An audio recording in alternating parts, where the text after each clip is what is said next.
नमः शिवाय फ्रेंड्स। आज नवरात्रि के छठे दिन षष्ठी तिथि को हम माता कात्यायनी देवी की अद्भुत कथा सुनेंगे और एक बहुत ही चटाकेदार पनीर की रेसिपी सीखेंगे। उम्मीद है पिछले 5 दिनों की अद्भुत कथा और पिछले 5 दिनों की टेस्टी रेसिपी वाली वीडियोस आपने ज़रूर देखी होंगी। वैसे उनके लिंक डिस्क्रिप्शन में है, आप वहां उन्हें देख सकते हैं।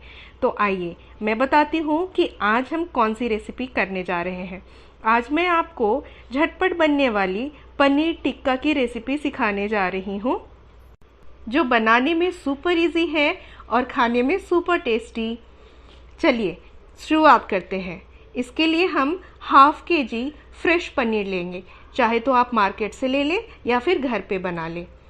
इसके बाद इस पनीर को हम थोड़े बड़े बड़े पीसेस में काट लेंगे। बड़े पीसेस में इसलिए काटना ज़रूरी है क्योंकि हम इन्हें शैलो फ्राई करने वाले हैं। अगर छोटे पीसेस होंगे तो इनको पलटने में हमें दिक्कत हो सकती है, तो इन्हें बड़े बड़े पीसेस में काट लें। अब इन्हें हम मैरिनेट के लिए छोड़ेंगे।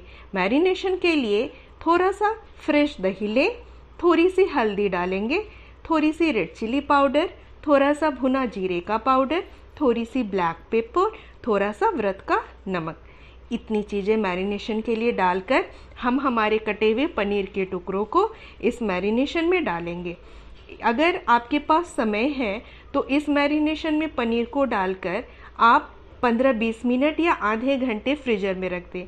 हालांकि मुझे यहाँ टाइम नहीं मिला, मैंने मैरिनेट करके 10 मिनट में ही बना दिया है, लेकिन अगर आपके पास टाइम हो तो आप इसे आधे घंटे का टाइम दें ताकि इसमें मसाले अच्छे से एब्जॉर्ब हो सके। अच्छा, तो अब मैरिनेशन भी हो गई। अब हम इसे शैलो फ्राई करेंगे। एक फ्राइंग पैन लें, उस पे हम घी डालेंगे। बहुत अच्छी तरह से गर्म होने के बाद हम एक एक करके हमारे पनीर के पीसेस को तवे पर डालते जाएंगे। खास बात का ख्याल रखेंगे कि तवा पूरी तरह से हीटेड होना चाहिए, नहीं तो हमारे पनीर चिपक जाएंगे और टूटने लगेंगे। जब एक तरफ से सिक जाए तो आप इन्हें अलट पलट के हर तरफ से इन्हें हल्का हल्का ब्राउन कर ले। बस इतनी इजी सी तो रेसिपी है। ये पनीर टिक्के आप दही के साथ या हरी चटनी के साथ सर्व कर सकते हैं। इन्हें तभी बनाएं जब खाने के लिए बिल्कुल आप रेडी हों, क्योंकि ये गरम गरम ही अच्छे लगेंगे। अच्छा, तो अब आज हम की कथा सुनते हैं। आज माता कात्यायनी की कथा सुनेंगे। पौराणिक कथा के अनुसार महर्षि कात्यायन ने माँ आदिशक्ति की घोर तपस्या की थी। उनकी तपस्या से प्रसन्न होकर माँ ने उन्हें उनके यहाँ पुत्री रूप में जन्म लेने का वरदान दिया था। माँ का जन्म महर्षि कात्यायन के आश्रम में ही हुआ था। माँ का लालन पोषण कात्यायन ऋषि ने ही किया था। पुराणों के अनुसार जिस समय महिषासुर नाम के राक्षस का अत्याचार बहुत अधिक बढ़ गया था, उस समय त्रिदेवों के तेज से माँ की उत्पत्ति हुई थी। माँ ने ऋषि कात्यायन के यहाँ अश्विन मास के कृष्ण पक्ष की चतुर्दशी के दिन जन्म लिया था। इसके बाद ऋषि कात्यायन ने उनका 3 दिनों तक पूजन किया था। माँ ने दशमी तिथि के दिन महिषासुर का अंत किया था। इसके बाद शुंभ और निशुंभ ने स्वर्गलोक पर आक्रमण कर दिया, इंद्र का सिंहासन छीनने के लिए, और नवग्रहों को बंधक बना लिया। अग्नि और वायु का बल पूरी तरह से क्षीण कर दिया।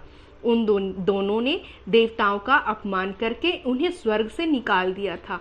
इसके बाद सभी देवताओं ने माँ की स्तुति की। इसके बाद माँ ने शुंभ और निशुंभ का भी वध करके देवताओं को इस संकट से मुक्ति दिलाई थी। क्योंकि माँ ने देवताओं को वरदान दिया था कि वह संकट के समय उनकी रक्षा अवश्य करेंगी, इसलिए माँ ने अपने दिव्य स्वरूप लेकर उन राक्षसों का वध किया। तो ये थी माता कात्यायनी की अद्भुत कथा। माँ कात्यायनी की पूजा करने से कुंवारी कन्याओं के विवाह में आ रही परेशानियां समाप्त होती हैं और उन्हें सुयोग्य वर की प्राप्ति होती है। तो इस प्रकार हमने माता कात्यायनी की कथा सुनी और रेसिपी सीखी। उम्मीद है आपको ये वीडियो पसंद आई होगी। Like and subscribe the channel. कल हम माता कालरात्रि की अद्भुत कथा और एक नई रेसिपी के साथ फिर से हाजिर होंगे। आप भी माता रानी के दरबार में हाजिरी लगाने जरूर आना। तब तक के लिए जय माता दी। Like and subscribe the channel. Thank you.